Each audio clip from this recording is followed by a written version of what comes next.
ایک دن حضور علیہ السلام اپنے بیٹے حضرت ابراہیم اور حضرت امام حسین دونوں سے پیار فرما رہے تھے۔ ایک چاند تھا تو دوسرا تارا، ایک اپنا بیٹا تھا اور دوسرا بیٹی کی آنکھوں کا تارا۔ اتنے میں حضرت جبریل آئے اور عرض کیا، یا رسول اللہ صلی اللہ علیہ وآلہ وسلم، اللہ تعالیٰ کا ارشاد ہے کہ آپ دونوں میں سے ایک ہمیں دے دیں۔ اب فیصلہ آپ کے ہاتھ میں ہے کہ آپ کس کو دیتے ہیں۔ یہ سن کر حضور صلی اللہ علیہ وآلہ وسلم کی آنکھیں بھر آئیں۔ فرمایا، جبریل کل آنا، میں سوچ لوں۔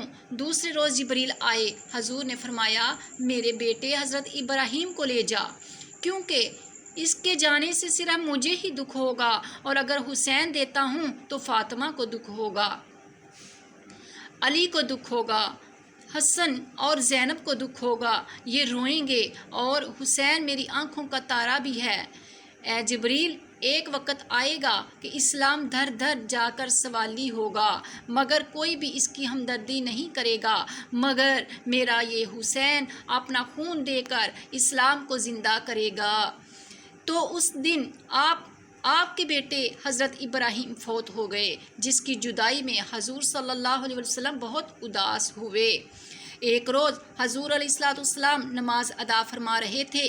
آپ امام تھے اور صحابہ مقتدی۔ اسی دوران امام حسین مسجد میں آ گئے اور دیکھا کہ نانا جان سجدے کی حالت میں ہیں۔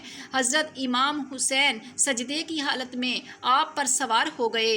حضور نے اپنا سر مبارک نہ اٹھایا جب تک کہ امام حسین خود ہی نہ اتر گئے۔